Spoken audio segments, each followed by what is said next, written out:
ہم انہیں اپنے ہاتھوں سے سزا دیں گے۔ اور پھر ایسا شور بپا ہوا کہ ساری فوج وہاں جمع ہو گئی۔ صلاح الدین ایوبی کے لیے اس جوش و خروش پر قابو پانا مشکل ہو گیا۔ وہ سپاہیوں کے جوش اور جذبے کو سرد کر کے ان کا دل بھی نہیں توڑنا چاہتے تھے۔ انہوں نے انہیں صبر و تحمل کی تلقین کی، کوئی حکم نہ دیا، اپنے خیمے میں گئے، مشیروں اور نائبین کو بلا کر کہا، یہ فوج اگلے حکم تک یہیں پڑاؤ کرے گی۔ انہوں نے کہا، میں نے دیکھ لیا ہے کہ خانہ جنگی ہوگی، فوج کا آپس میں ٹکرا جانا دشمن کے لیے فائدہ مند ہوتا ہے۔ میں آج رات قاہرہ جا رہا ہوں، کسی کو معلوم نہ ہو سکے کہ میں یہاں نہیں ہوں۔ سپاہیوں کے جوش کو سرد کرنے کی بھی کوشش نہ کی جائے۔ انہوں نے ضروری احکام اور ہدایات دے کر کہا، ہماری قاہرہ والی فوج جو بغاوت پر آمادہ ہے میری نظر میں بے گناہ ہے، اور ہماری قوم کے وہ نوجوان جو جوئے اور ذہنی عیاشی کے عادی ہوتے جا رہے ہیں وہ بھی بے گناہ ہیں۔ فوج کو ہمارے اعلیٰ حکام نے غلط باتیں بتا کر بھڑکایا ہے۔ انہی حکام کے ایما پر دشمن نے ہمارے ملک کے سب سے بڑے شہر میں ذہنی عیاشی کے سامان پھیلائے ہیں۔ اس اخلاقی تباہ کاری کو فروغ صرف اس لیے حاصل ہوا ہے کہ ہماری انتظامیہ کے وہ حکام جنہیں اس تخریب کاری کو روکنا تھا وہ اسے پھیلانے میں شریک ہیں۔ دشمن انہیں اجرت دے رہا ہے۔ جب کسی قوم کے سربراہ اور امراء دشمن کے ہاتھوں میں کھیلنے لگتے ہیں اس قوم کا یہی حشر ہوتا ہے۔ ہماری فوج سوڈان کے ظالم صحرا میں بکھری ہوئی لڑ رہی ہے، کٹ رہی ہے، سپاہی بھوکے اور پیاسے مر رہے ہیں اور ہمارے حاکم ان کی کمک اور رسد اور ہتھیار روکے بیٹھے ہیں۔ کیا یہ دشمن کی سازش نہیں جسے ہمارے اپنے بھائی کامیاب کر رہے ہیں؟ اس سے دشمن ایک فائدہ یہ اٹھا رہا ہے کہ تقی الدین اور اس کے وہ عسکری جو جذبہ جہاد سے لڑ رہے ہیں وہ مر رہے ہیں اور نوبت ہتھیار ڈالنے تک آ گئی ہے۔ دوسرا فائدہ یہ کہ ہماری قوم کو بتایا جائے گا کہ یہ دیکھو تمہاری فوج شکست کھا گئی ہے کیونکہ یہ اس قابل تھی۔ ہمارے بعض بھائی مصر کی امارت پر قابض ہونے کے خواب دیکھ رہے ہیں۔ وہ سب سے پہلے فوج کو قوم کی نظروں میں رسوا اور ذلیل کرنا چاہتے ہیں تاکہ وہ منمانی کر سکیں۔ مجھے امارت کے ساتھ چپکے رہنے کی کوئی خواہش نہیں۔ اگر میرے مخالفین میں سے کوئی مجھے یہ یقین دلا دے کہ وہ میرے عزم کو پایہ تکمیل تک پہنچائے گا تو میں اس کی فوج میں سپاہی بن کر رہوں گا، مگر ایسا کون ہے؟ یہ لوگ اپنی باقی زندگی بادشاہ بن کے گزارنا چاہتے ہیں، خواہ دشمن کے ساتھ ساز باز کر کے بادشاہی ملے، اور میں اپنی زندگی میں قوم کو اس مقام پر لانا چاہتا ہوں جہاں وہ اپنے دین کے دشمنوں کے سر پر پاؤں رکھ کر بادشاہی کرے۔ ہمارے ان لالچی اور غدار حاکموں کی نظر اپنے حال پر، اپنے آج پر ہے، میری نظر تو قوم کے مستقبل پر ہے۔ انہوں نے بولتے بولتے توقف کیا اور کہا، میرا گھوڑا فوراً تیار کرو۔ انہوں نے ان افراد کے نام لیے جنہیں ان کے ساتھ جانا تھا۔ انہوں نے کہا، نہایت خاموشی سے ان سب کو بلاؤ اور ان کے قاہرہ چلے جانے کے لیے کہو۔ میرا خیمہ یہیں لگا رہنے دو تاکہ کسی کو شک نہ ہو کہ میں یہاں نہیں ہوں۔ انہوں نے گہرا سانس لیا اور کہا، میں آپ کو سختی سے ذہن نشین کرانا چاہتا ہوں کہ جو فوج بغاوت کے لیے تیار ہے ان کے خلاف کوئی کارروائی نہیں کروں گا۔ تم میں سے کوئی بھی اس فوج کے خلاف قدورت نہ رکھے، اس طرح اپنے نوجوانوں کو بھی قابل نفرت نہ سمجھنا۔ ان کے خلاف کارروائی کروں گا جو فوج اور قوم کو گمراہ اور ذلیل کرنے کے ذمہ دار ہیں۔ یہی فوج جب اپنے دشمن کے سامنے آئے گی اور دشمن اس کے تیروں سے استقبال کرے گا تو فوج کو یاد آ جائے گا کہ وہ اللہ کی فوج ہے، دماغ سے بغاوت کے کیڑے نکل جائیں گے۔ آپ جب اپنے بچوں کو اپنے دین کا دشمن دکھائیں گے تو ان کا ذہن خود جوئے سے ہٹ کر جہاد کی طرف آ جائے گا۔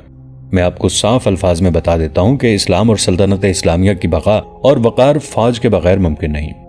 میں صلیبیوں اور یہودیوں کے عزائم اور ان کے طرز جنگ اور ان کی زمین دوز کارروائیوں کو دیکھ کے کہہ سکتا ہوں کہ وہ اسلام کی فوج کو کمزور کر کے اسلام کا خاتمہ کریں گے۔ جس روز اور جس دور میں کسی بھی مسلمان ملک کی فوج کمزور ہو گئی وہ ملک اپنی آزادی اور اپنا وقار کھو بیٹھے گا۔ کسی بھی دور میں کوئی مسلمان مملکت مضبوط اور باوقار فوج کے بغیر زندہ نہیں رہ سکے گی۔ ہمارا آج کا غلط اقدام اسلام کے مستقبل کو تاریک کر دے گا۔ میں نہیں کہہ سکتا کہ آنے والی نسلیں ہماری لغزشوں اور ناکامیوں اور کامیابیوں سے فائدہ اٹھائیں گی یا نہیں۔ امیر مصر، ایک مشیر نے کہا، اگر ہمارے بھائی غداری کے فن میں ہی مہارت حاصل کرتے رہے تو آنے والی نسلیں غلام ہوں گی۔ انہیں معلوم نہیں ہوگا کہ آزادی کسے کہتے ہیں اور قومی وقار کیا ہے۔ ہمارے پاس اس کا کوئی علاج ہے؟ قوم کا ذہن بیدار کرو، سلطان ایوبی نے کہا۔ قوم کو رعایا نہ کہو۔ قوم کا ہر فرد اپنی جگہ بادشاہ ہوتا ہے۔ کسی بھی فرد کو قومی وقار سے محروم نہ کرو۔ ہمارے عمراء اور حاکموں میں چونکہ بادشاہ اور خلیفہ بننے کا جنون سوار ہے، اسی لیے وہ قوم کو رعایا بنا کر اپنے اقتدار کے استحکام کے لیے استعمال کرنا چاہتے ہیں۔ یاد رکھو، قوم جسموں کا مجموعہ نہیں جسے تم مویشیوں کی طرح ہانکتے پھرو۔ قوم میں دماغ بھی ہے، روح بھی ہے اور قومی وقار بھی ہے۔ قوم کی ان خوبیوں کو ابھارو تاکہ قوم خود سوچے کہ اچھا کیا ہے اور برا کیا ہے، اچھا کون ہے اور برا کون۔ اگر قوم محسوس کرے کہ صلاح الدین ایوبی سے بہتر امیر موجود ہے جو سلطنت اسلامیہ کے تحفظ کے ساتھ ساتھ اسے سمندروں سے پار بھی وسعت دے سکتا ہے، تو قوم کا کوئی بھی فرد مجھے راستے میں روک لے اور جرت سے کہے کہ صلاح الدین تم یہ مسند خالی کر دو، ہم نے تم سے بہتر آدمی ڈھونڈ لیا ہے، قوم میں یہ سوچ بھی ہو اور جرت بھی، اور مجھ میں فرعونیت نہ ہو کہ اپنے خلاف بات کرنے والے کی گردن مار دوں، مجھے یہی خطرہ نظر آ رہا ہے کہ ملت اسلامیہ ایسے ہی فرعونوں کی نظر ہو جائے گی، قوم کو رعایا اور مویشی بنا دیا جائے گا، پھر مسلمان نہیں رہیں گے یا برائے نام مسلمان ہوں گے، مذہب تو شاید ان کا یہی رہے گا مگر تہذیب و تمدن صلیبیوں کا ہوگا۔ اتنے میں ایک محافظ نے اندر آ کر بتایا کہ گھوڑا تیار ہے اور جن 3-4 نائب سالاروں کو بلایا گیا تھا وہ بھی آ گئے ہیں۔ دوستو آج کے لیے اتنا ہی، اسی کہانی کی اگلی قسط کے ساتھ بہت جلد حاضر ہوں گے۔ نیچے کامنٹ سیکشن میں اپنی رائے کا اظہار ضرور کیجیے گا۔ ہمارے اس چینل کو سبسکرائب کر کے نیچے موجود بیل آئیکن کو بھی ضرور کلک کیجیے گا۔ اگلی ملاقات تک کے لیے ہمارا اور آپ کا اللہ نگہبان۔